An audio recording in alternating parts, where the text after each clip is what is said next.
Buenos días. En este pequeño video vamos a presentar diferentes enfoques y proyectos para monitorear los bosques con datos de percepción remota.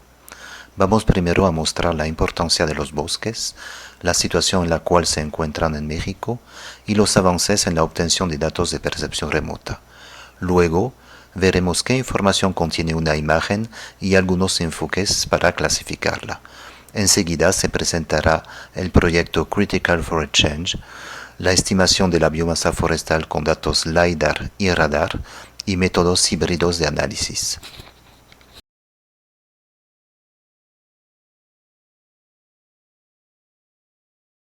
Las cubiertas forestales cubren un 31% de nuestro planeta.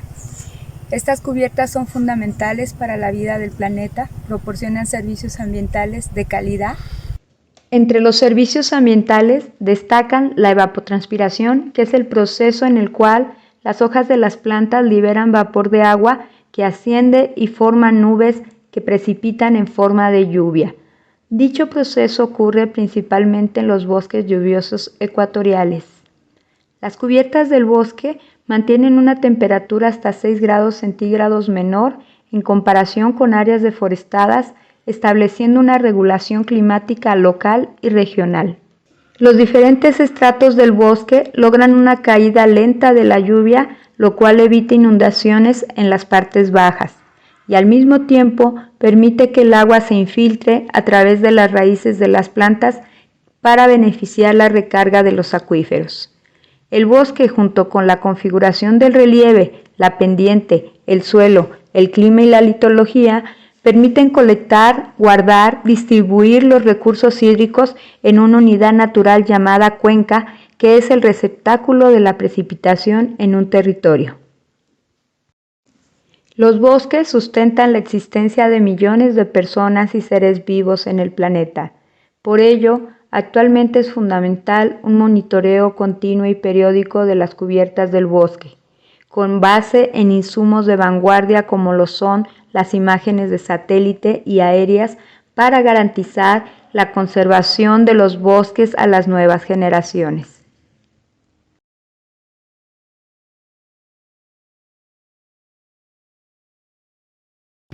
En México existen aproximadamente 650.680 kilómetros cuadrados de cubiertas forestales, lo que representa el 33.3% del territorio nacional. Los principales tipos forestales con los que cuenta el país son bosques de clima templado y selvas propias de zonas tropicales. En el primer grupo están contemplados los bosques de niebla, bosques de pino y de encino. Por otro lado encontramos selvas secas y húmedas. Y según la Semarnat de la CONAFOR, México es uno de los 10 países con más cobertura de bosques primarios, debido a que cuenta con el 16% de su extensión total ocupada por estos bosques. Además, identificamos que los bosques secundarios ocupan el 17% del territorio. Esas estimaciones se basan en la información de vegetación y uso de suelo, serie 6 de INEGI. Además, es de suma importancia considerar que estos bosques y selvas tienen una alta importancia ecológica, ya que brindan servicios ecosistémicos, además de albergar riqueza florística, así como riqueza de anfibios, reptiles y mamíferos. Sin embargo, los procesos de uso del territorio, como lo es la ganadería extensiva, industria maderera, extracción de leña y desarrollo agrícola, por mencionar los más importantes, han ocasionado impactos negativos tales como la deforestación y la degradación de estas cubiertas forestales. Entonces, es a partir de lo anterior que se reconoce la necesidad de monitorear nuestros bosques para contar con información precisa que permita entender el complejo cambio que estos tienen. Hoy en día, uno de los principales insumos para monitorear los bosques son los datos de percepción remota, obtenidos por satélites que orbitan alrededor de nuestro planeta. Las primeras imágenes de satélite de observación de la Tierra se obtuvieron en los años 70. Al paso de los avances tecnológicos, el número de satélites y de sensores ha aumentado de manera drástica. Hoy en día, existen más de 150 satélites tomando imágenes de la Tierra. Hoy disponemos de imágenes más detalladas y tomadas con más frecuencia. Por ejemplo, se puede observar aquí cómo las imágenes más recientes, que tienen una mejor resolución espacial, ofrecen un mejor detalle. Además, varias agencias espaciales disponibilizan gratuitamente las imágenes a través de portales en Internet. Por otro lado, el costo de nuevas tecnologías como los drones o las imágenes LiDAR se está reduciendo poco a poco, lo cual permite incrementar su aplicación.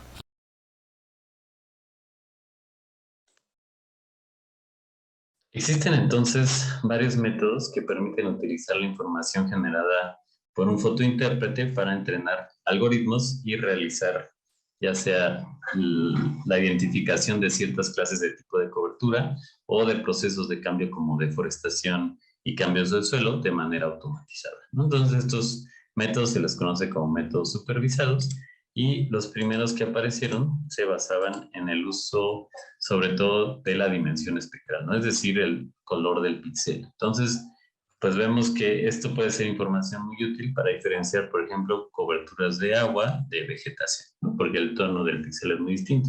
Pero vemos que en otros casos, como vemos de este lado izquierdo, puede ser más importante la información en otra dimensión, ¿no? Que corresponde a la dimensión espacial. Entonces, por ejemplo, vemos que en la parte de arriba hay vegetación, pero con un patrón espacial muy uniforme, y en la parte de abajo como con un patrón espacial muy aleatorio, ¿no? Entonces la inclusión de información espacial nos va a ayudar a diferenciar entre plantaciones y bosques, ¿no? Y por último, pues hay también la dimensión temporal que va a ser crítica, sobre todo para la identificación de procesos de cambio, ¿no? Deforestación, regeneración o cambios de uso de suelo. Entonces, actualmente existen algoritmos de aprendizaje profundo, que son algoritmos que aparecen como a partir del 2012, en el cual tratan de incorporar estas tres dimensiones, la espectral, espacial y temporal, para generar ya sea mapas temáticos o identificar procesos como deforestación, regeneración y cambios del suelo, ¿no? Entonces, la gran ventaja de estos algoritmos es que permiten aumentar, usualmente aumentan la precisión con la que se pueden generar los mapas temáticos o identificar áreas deforestadas, y pues esto aumenta nuestras capacidades de monitoreo de la superficie terrestre, ¿no? Entonces, actualmente son de los algoritmos más investigados para aplicaciones de estudio de bosques y de vegetación.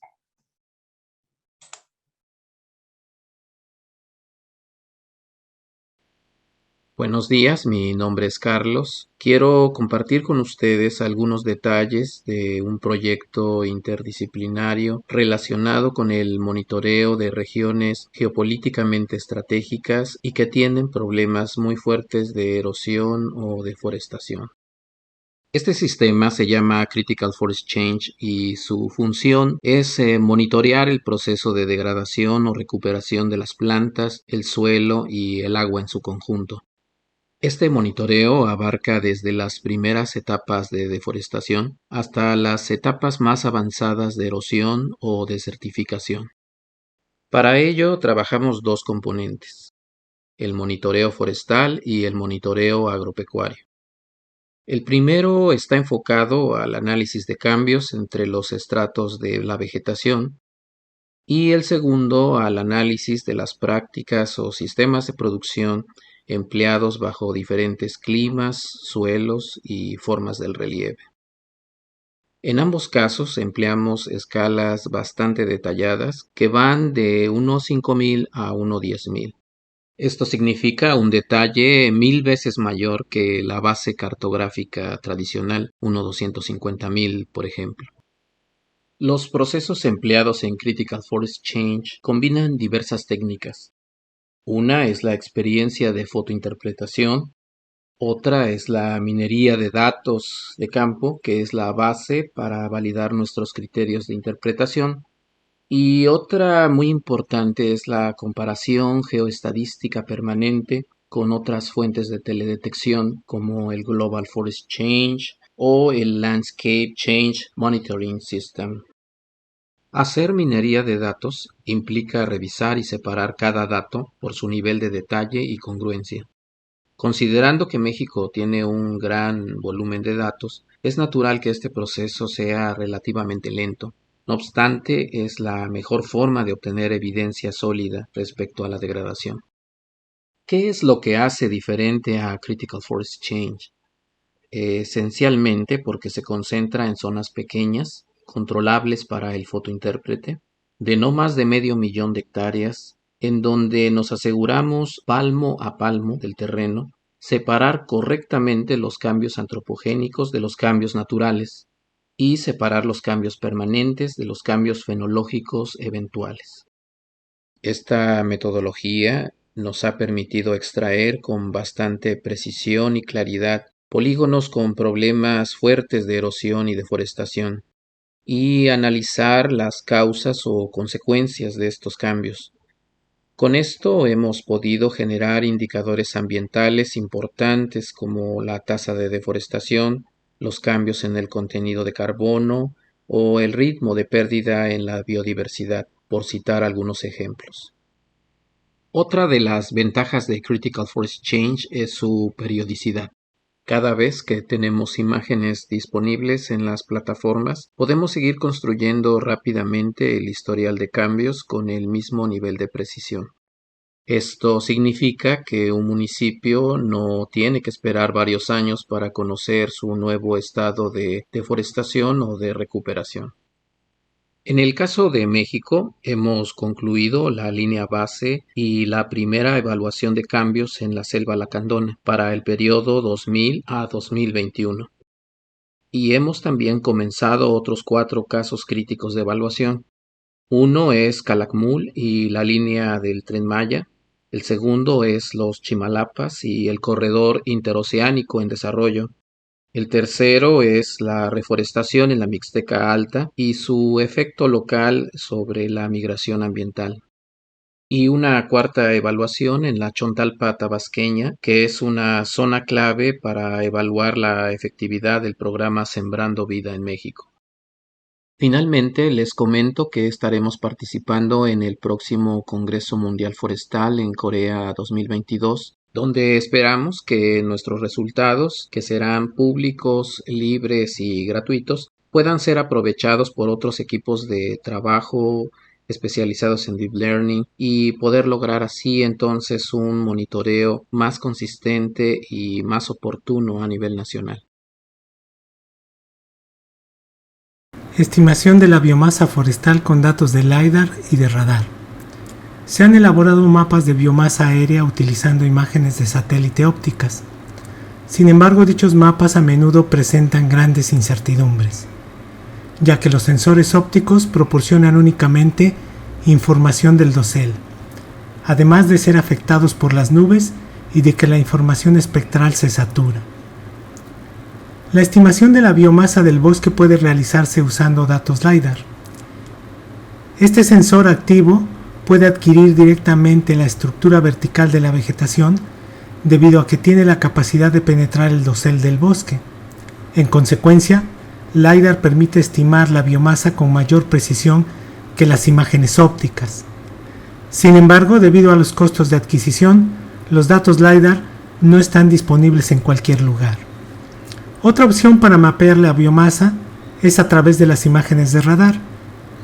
Estos sensores pueden penetrar el dosel del bosque interactuando con tallos y ramas, además de penetrar las nubes. Por lo tanto, la retrodispersión del radar se relaciona con la biomasa del bosque. Sin embargo, las imágenes de radar también pueden saturarse. Utilizando información espacial como la textura en radar, puede minimizarse este problema.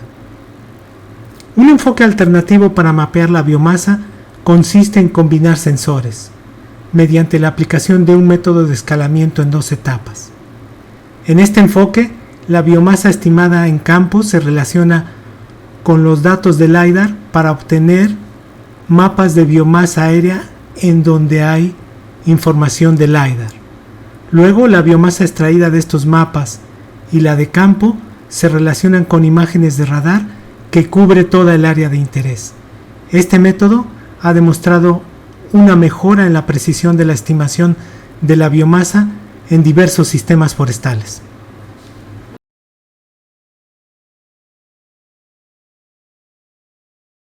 En general podemos concluir que ambos enfoques, el completamente automatizado y la interpretación visual, poseen ventajas y desventajas, por lo que dependiendo de los objetivos perseguidos, se puede optar por alguno de ellos. Una tercera opción es utilizar las ventajas de ambos enfoques en diferentes etapas del proceso de elaboración de los mapas. Cuando dentro de los objetivos del monitoreo de los bosques, se busca discriminar los diferentes tipos de vegetación y sus niveles de degradación asociados, o cuantificar la afectación por otros fenómenos como los incendios forestales y las inundaciones, es recomendable usar una combinación de enfoques e incluso de fuentes de datos, especialmente si también se desea obtener altos niveles de confiabilidad en los mapas. En Ecosur, usamos un enfoque híbrido para el monitoreo de los cambios en el uso del suelo, similar al desarrollado en el SIGA hace varios años. En primer lugar, elaboramos un mapa base para un año de referencia, y para los mapas de los años previos o posteriores al de referencia, únicamente se obtienen las áreas que sufrieron cambios. Con ello se deriva el nuevo mapa. En la elaboración del mapa de referencia, empleamos métodos automatizados, en este caso algoritmos de Machine Learning para la clasificación supervisada. Procuramos emplear toda la información disponible para la calibración de los clasificadores, incluyendo inventarios forestales, datos de herbario, información georreferenciada sobre usos y cobertura del suelo colectada en campo, y sobre todo, conocimiento de expertos en la región y experiencia de los fotointérpretes. Después de la clasificación automatizada, se procede con una etapa de postprocesamiento o inspección visual, en la cual se analiza el mapa de manera sistemática en busca de errores de clasificación. También se añade información sobre algunos usos y coberturas del suelo. Esta última se refiere a aquellas clases en las que el método supervisado usualmente presenta bajo desempeño, por ejemplo, para identificar niveles de perturbación del bosque, las plantaciones forestales, los sistemas agroforestales, entre otros. El producto final es un mapa obtenido de un proceso automatizado y mejorado mediante interpretación visual. En la detección de cambios también aplicamos un enfoque similar. En la primera etapa, se emplean algoritmos que detectan cambios en los valores de los píxeles en imágenes de 2 fechas. Posteriormente se verifica visualmente el tipo de cambio. Utilizamos un procedimiento semejante para el mapeo de las quemas agrícolas e incendios forestales, aunque en este caso, se emplea una clasificación no supervisada sobre un conjunto de bandas que resaltan mejor las áreas quemadas, principalmente bandas del infrarrojo. La verificación visual se realiza con el apoyo de una capa de puntos de calor, se eliminan los polígonos que no representan quemas y se integran los que no fueron correctamente identificadas por el proceso automatizado. Al final, cuando el mapa ya está preparado, es necesario calcular su nivel de error usando métodos estadísticos. Usualmente, para esta tarea, se selecciona aleatoriamente un conjunto de puntos o áreas del mapa, llamados sitios de muestreo. Posteriormente, con datos muy confiables o verificación de campo, se comprueba la cubierta o uso del suelo en cada uno de dichos sitios. Esta muestra de datos obtenidos confiablemente se compara con valores del mapa para derivar los estadísticos de error.